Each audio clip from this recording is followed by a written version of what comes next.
Paul, and today I'm going to talk about debugging in Visual Studio and Unity. Hopefully you can learn a few tips. Let me show you a slide deck I want to talk about. So I'm going to start with, look at the quick contents. So the first thing we're going to talk about is Unity and the basic diagnostics you get with that. So let's have a look at what I'm talking about.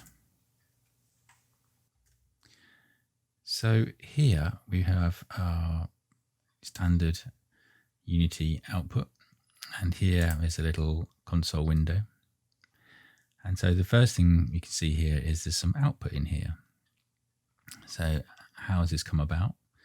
If we look at on our little player here, we've got a little script. And let me just make that a little bit bigger for you. So here in the script window, we can see that as the objects, their colliders hit each other, it prints the word trigger. So we go back to Unity, we run that. And as we drag the thing in, you can see there's some console output. So that's all very good, and that's a nice simple way of getting some diagnostics running. So what is this little console window here? Well, there's a few little things on here we should probably look at. So you got some filters. So there's different sorts of messages you get in here. These are these Debug.Log messages come out, and you can filter those out if you wanted to, and just see some warnings or some errors. There's another option here, which is error pause. I will come to that in a second. The other option is you can collapse these. So because this is the same message, it's all collapsed into one. And you can see here there is two of those messages. So if I carry on running this, you can see that numbers going up every time it prints that same message. Or you can uncollapse them, and you can see each individual one with the individual time frame in here. Now this timestamp, that's also optional. So you can come in here and you can look at things like show timestamp. There's other issues you can do with here, what kind of logging you can do, how many lines you see in here. So we're currently on 2. So there's a few options you can play around with there. But basically this is a sort of simple way of getting your output onto the screen when you're doing some diagnostics. So that's fair enough, that's pretty easy stuff. Okay, so the error on pause, let me just show you what that means. So if we go to our code and come back to the code, and let's just, I'll do it on purpose. I'll do a Debug.Log error, and I'll say stop now. So let's save that and run it. Don't need to run it. And here, this message has come up, and you see that we've got a little pause icon here. So Unity has stopped us because it's seen the error. Now, if I was to run that up again, turn it off,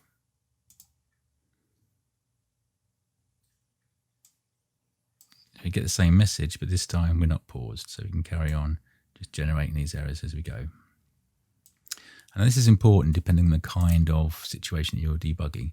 If there's a lot of things going on, then just stopping midway might be helpful, or it might completely ruin whatever it is you're trying to diagnose.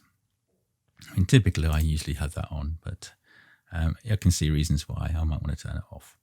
But anyway, that's a sort of very quick tour of what you get out of the box with Unity here. But that's not really what I want to talk about today. So I want to talk about how to use Visual Studio to help you diagnose. So we come back in here, we can see we've had a look at the console logs and the errors and how we can collapse. Oh, I haven't shown you an open file. Let me just quickly show you that. Let's come back here.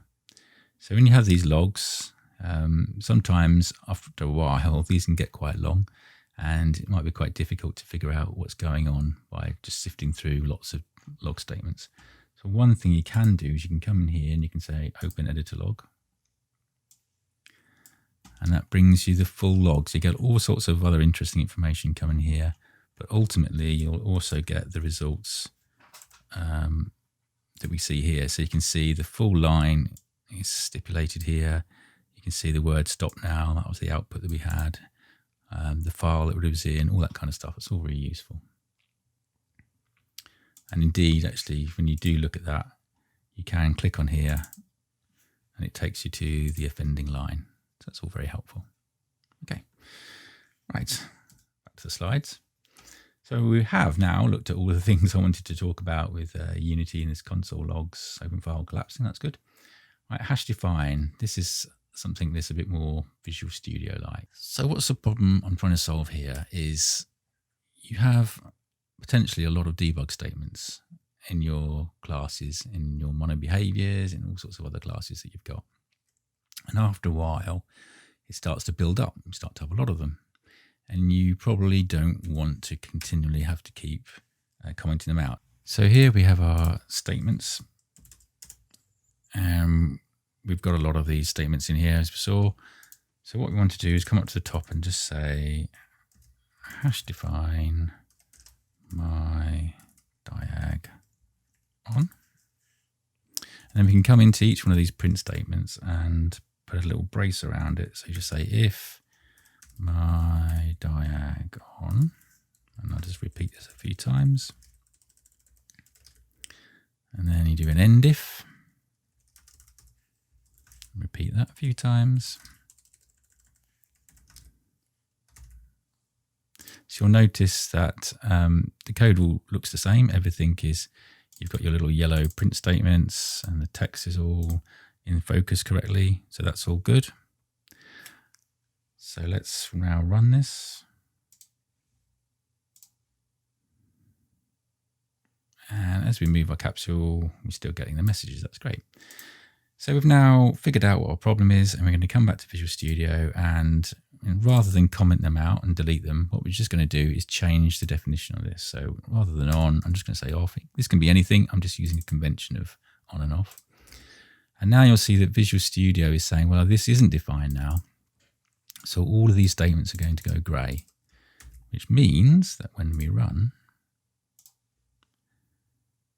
and we move our capsule around, nothing. So all those messages have now vanished. So that's a useful mechanism. It's actually a little bit harder to use with Unity than it is in normal Visual Studio projects. It's typically, although you can define it in Unity, I think it's in the player settings. Let me just come down here, find player. I think you'll find some definitions, some scripting defined symbols in there. But I've found it's been particularly difficult to use. So the only way I really see of using it is doing it in a per class basis or per file basis like this. But the problem is it makes for quite ugly code. So we'll see perhaps a better way of doing it. So let me go back to my slides. So it brings us on nicely to our next section, which is a breakpoint tracing actions. So what's a breakpoint tracing action? Okay, so we've got our diags here, but we can see that this is pretty ugly stuff. So what I'm going to do now is I'm going to take them back out again. In fact, I'm going to take the whole lot out. Bold statements. So now your code is really clean. But I still want to be able to say, wonder what happens when I have a trigger enter. So what we can do is we come to the side bits. In fact, I'll put the breakpoint on using F9. So you can come in here and click on this bar here. It gives you the breakpoints, just left clicking.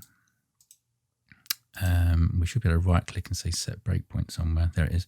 Breakpoint, insert breakpoint. Okay, so it's taken me to the first line of the code. And if I right click on this and say actions. So now what I'm going to say is I'm going to say we collided with other dot name. Okay, and just close that. Now, notice I'm not attached yet, so I'm just going to run in Unity. So let's just save that, go back to Unity and run. So we're going to move the gliders around and nothing. We get nothing in Unity's console log. So let's go back to Visual Studio. Now we're going to attach Visual Studio to Unity. So Unity is now running as an editor. It's not actually running our game. So we just click that and now we're running. And we get a little diamond here to say that we've got an action on it. Now we come to, let me just go to the output window as well in Visual Studio, and I'll just clear this. In fact, let me put them side by side. Might make life a bit easier. Okay, so Visual Studio is running, but Unity isn't. So we run this. Now we can see here all these modules loading. So this is Visual Studio seeing all these different Unity components coming in. So now we know we're properly attached. So let me just clear that screen again. Now I'm going to start moving this capsule around. We collided with the enemy. We collided with the enemy. But we're not getting it in our Unity console. We're getting this in Visual Studio console. So what we've lost here is our ability to see a consistent set of diagnostics in Unity, but what we've gained is ability to have the similar sort of diagnostics, but without the expense of Debug.Log and without cluttering the code with Debug.Log. So that's quite a handy way of doing things. Okay. So that can be found in these actions. Okay, so let's go back to the slides. So that's breakpoint tracing actions. Okay, the next thing I'm going to do is on exceptions. So let's come back to the code. One of the big issues with using Unity and Visual Studio and any kind of programming is what happens when you have an exception. So let's do something here where we create on our cube, on our enemy. I am going to duplicate this. What shall I do with it? I'm going to put another component on there. Let's create a new script. Yeah, okay, let's do that. Let's create a new script. So I'm going to create a new script called debug enemy.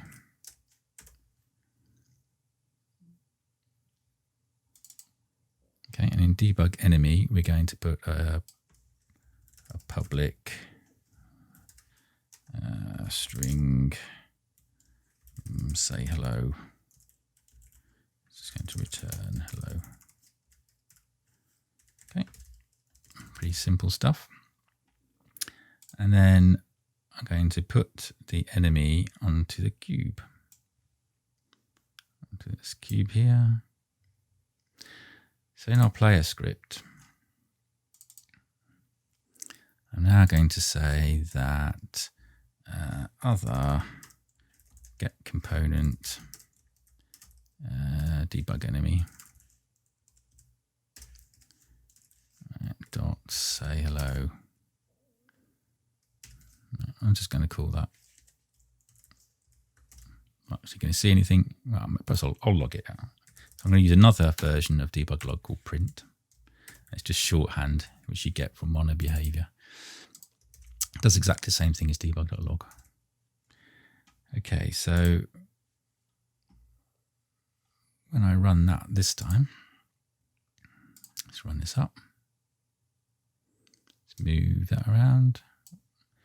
And we get an error.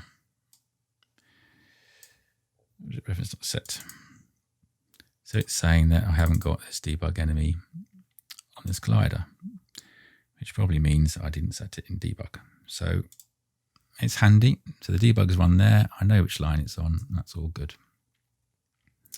So let's do this properly. So turn it off.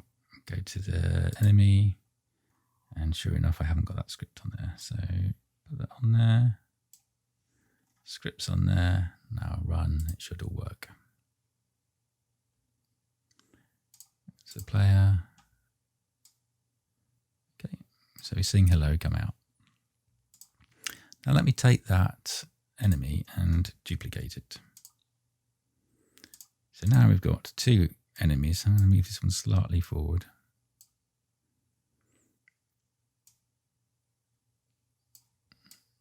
So I'll put them there, slightly forward. And on the capsule of the player, under their collider, I'm just going to make the radius quite a bit bigger. So what I'm trying to do here is say you're not really sure which enemy we're going to collide with. So if we go back to our code, we'll just put print collided with author.name. We run this. So we move our capsule and we're getting various collisions with the enemy. That's fine. So we're getting collided with the enemy, collided with enemy 1. But if I go to enemy 1 now and I remove this script and I run this, so I remove the script, go to the player and we move along, and oh, we get an error. Now the problem here is, whilst we got an error and it's helpfully telling us the line of code that's going wrong, it's not really helping us to find out which component is causing this. Now we've obviously put the name in here. In this particular example, it's relatively easy to find the one by just putting this name in. But in other situations, it can be much harder to find. So what you can do is you can bring up the exceptions window. Now I'll try and find it here because I don't usually use this method of bringing it up. Tools, is it exceptions window here? I cannot see it. View, other windows. Exceptions window. I cannot find it. Where is it? Oh well. Let's just do the old Control-Alt-E. So where is this exception settings found? There must be another way of finding it. Control, Tools, Debug, Windows, Exception Settings. There we are. So that's Debug, Windows, Exception Settings. Now in here, what we got is it says break when thrown. So Visual Studio will stop when one of these errors are thrown. Now it looks like we've got common language runtime exceptions checked, but what this means, this little white square, is that some of them are checked, but not all of them. So you open here and you can see actually, when it says some of them, it really means like a couple. So what you want to do, what you can do, is come in here and tick that on. So when we run, we attach,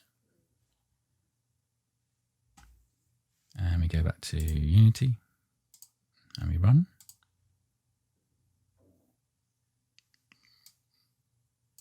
And then Visual Studio stops now. So it's going, oh, we got this exception. And now we can look at the collider itself, and we can see, oh, it's enemy 1's collider. And then we can start making our diagnostic changes as we see fit. So that way we've now, if we've had lots of those cubes, you can imagine situations where you have tens or hundreds of different things running, and where they all have exactly the same name because they're just the same components, or they're just clones, or the name just doesn't make any sense to you. So being able to stop and actually identify the specific one, and only identify the specific one, down here we can look at the call stack, and when the call stack in here is just Unity. But if you've come from lots of different places, you can see exactly which callers got you to this problem. So it's a really handy way of diagnosing problems, and we just can continue out of that and carry on running. Okay, so there are one little extra thing on there. So if you come back in here, I usually advise that you turn that back off again once you've finished doing it. But as you can see, there are plenty of exceptions in here that you can catch, and equally you can turn them off. So if you're not interested in some, you can just turn them off and they won't catch.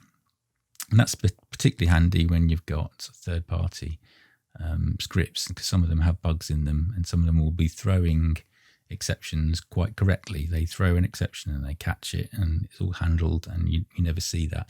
As soon as you turn this on, you'll start seeing all of those, and it can be quite noisy. So it's good to be able to turn particular exceptions off so you don't get caught up in that whirlwind of noise. Okay, so let's just turn all those off again. So that is catching exceptions. Right, so what else can we do? Well, we can do a similar trick by using breakpoints. So let me show you what that's all about. So let's just turn that action off. So in a similar way, we can come in here and we can just say, the first time we get a collider, I want you to tell me about it. So this is what a breakpoint is. I don't want to run from here. Okay. Oops, I'm starting to put numbers in here. Okay, so let's go back to Unity now. Run this up. Okay, attach to Unity. And then move our player. So this is, Unity is now paused. You can see Visual Studio is flashing at me. And it's done a very similar thing. So rather than stopping on the exception, this time we've just stopped on this breakpoint. So it's saying, okay, we've stopped here, and then we can run. And then as we move, we've got an error in here actually. Oh, still got the error thing from my script. Let's go back to this cube, turn them off for now. Start Unity back up again. It's a player. And debug. And we come back out, back in again, and we're just going to hit this breakpoint every time. So the breakpoint is quite handy, but the problem is, as you can see, you're going to get hit multiple times. Now, if this is, as I say before, if you had hundreds of these cubes coming in and you're trying to find the colliders, then on an actual game, this breakpoint will just be firing so many times you just wouldn't know, you wouldn't be able to sort out the detail from the noise. So what do we do with that? Well, what we can do is we can come into Visual Studio and we can do another little trick by right-clicking. And we can come in here and we can say, let's put our cubes back actually. Let's put enemy back and give it this script so it doesn't throw exceptions at me. And I can say, actually, enemy one, that's the one I suspect I've got a problem with. I want to diagnose more about enemy one. So I come in here and I can say, put a condition on the breakpoint. And I can say when this is true, so it's going to be other.name equals enemy one. Close that. Now we can attach to Unity again. Come back to Unity. Let's run this. And let's just move enemy one back a bit. Or put him over there. So here's a player. I'm going to come in here. Yeah, no breakpoints. Now I'm going to go to enemy one. Oh, breakpoint. So what we've done here is this breakpoint has been firing constantly, but actually hasn't been telling us it's been firing because it's been thrown away because of that condition. So conditional breakpoints are a nice way of just stopping when you've got a particular nuanced situation. You can use it with counts. You can say when like the health is below 50 or something like that, you can make them fire then. So they're really useful technique to help you filter and narrow down to exactly the type of thing, the situation that you want to diagnose. And then you can just turn them off as always.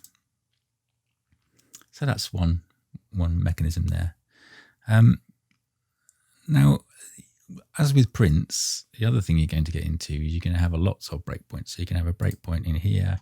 We could go to the enemy. We could put a breakpoint in here.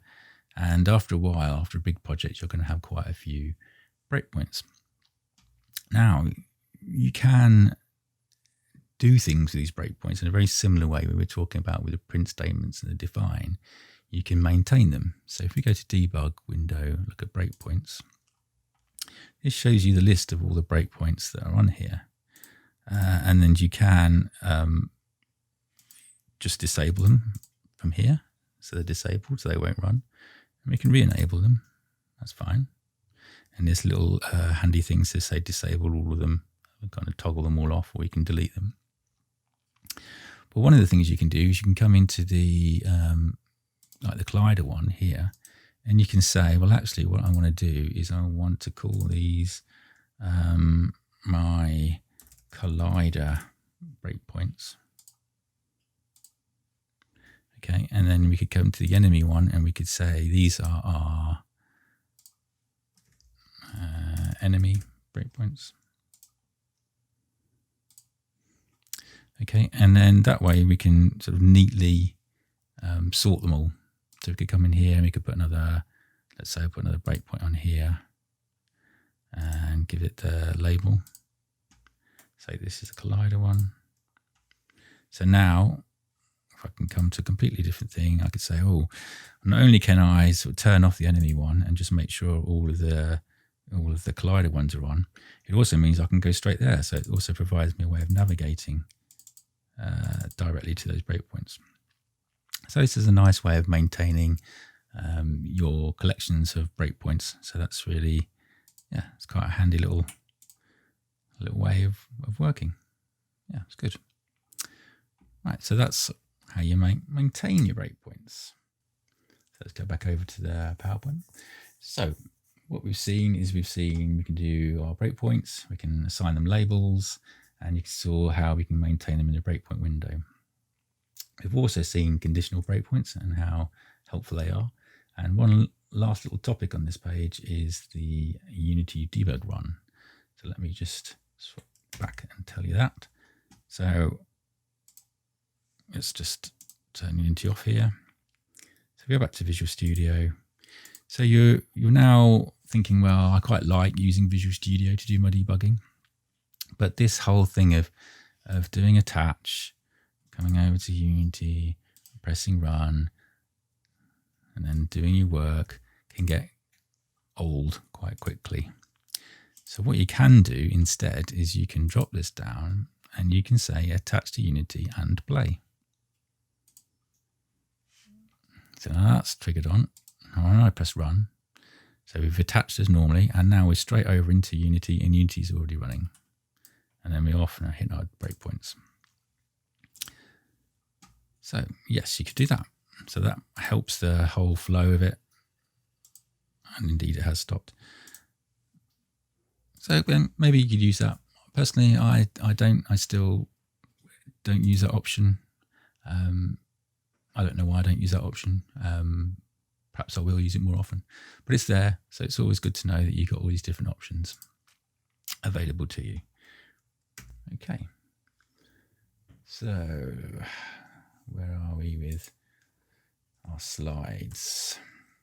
So we've looked at debugging in the Unity window. We've seen our defines.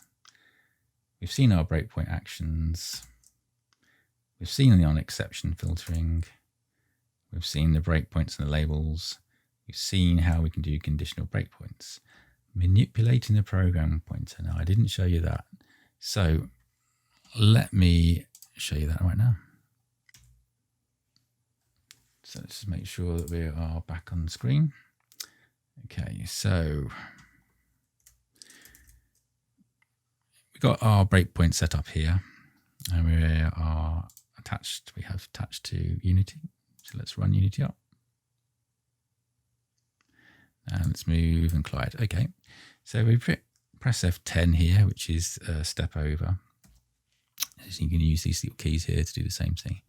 So now this little yellow triangle has moved down and it's going to start running this execution here. It's just about to do this say hello. Now you might at some point think, well, there's something I wanted to do here. I wanted to try something out. Or you could look at the other collider here and you can see that its name is that, and I wonder if you might even be able to change that value here. Yep. So you can change the value directly in here. So you might want to say, well, what happens when the name is enemy2 and not enemy1? So we've already printed collided with other names. So we come back here to Unity. It's not letting me come back to Unity. And it hasn't printed that. That's strange. Let me just run through that again. A bit of a delay. Okay, so it would have printed collided with enemy1. So let me just run that again.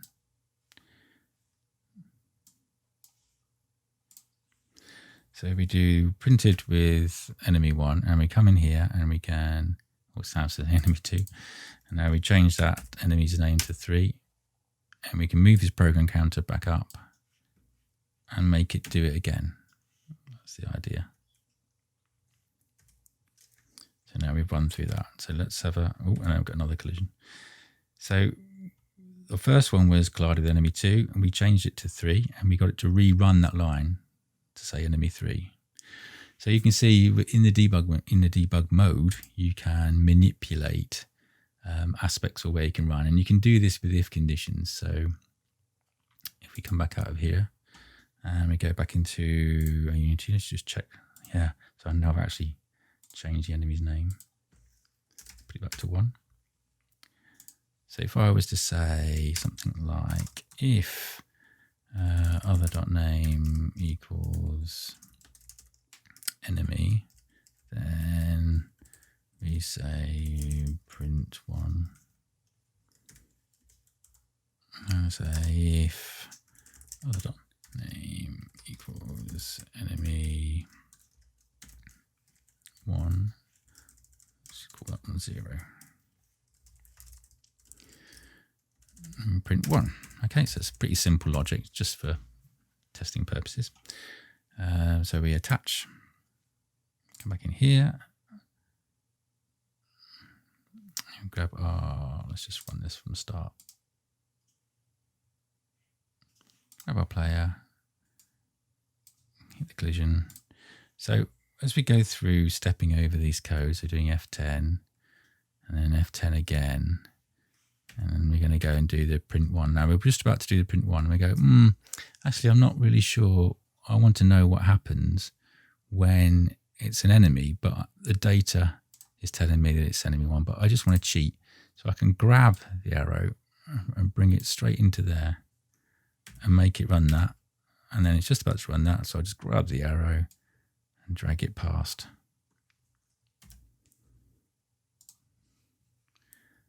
So here we can see that it thinks it was 0 when in fact it's 1. So hopefully you can see here how you can use your debugging session to try things out. Even if the data isn't in the correct state, you can still manipulate the counter, the program pointer, in such a way that you can test other bits of code out and see what happens without having to rebuild and go through the whole testing process. Obviously, in a simple case like this, it doesn't seem like much value, but when you've got a lot of things going on and you've just been running a session for 10 minutes, you don't want to necessarily have to stop and restart all over again. So that's a very handy mechanism. So hopefully the slides are back up and we can see we've looked at manipulating the program pointer. Right, so what's next? Okay, so we saw how we can run both Visual Studio and Unity together with one button press. And I think that is about all I have to show you. So I hope that was helpful. Yeah, when you have any questions, then do feel free to ask. Thanks.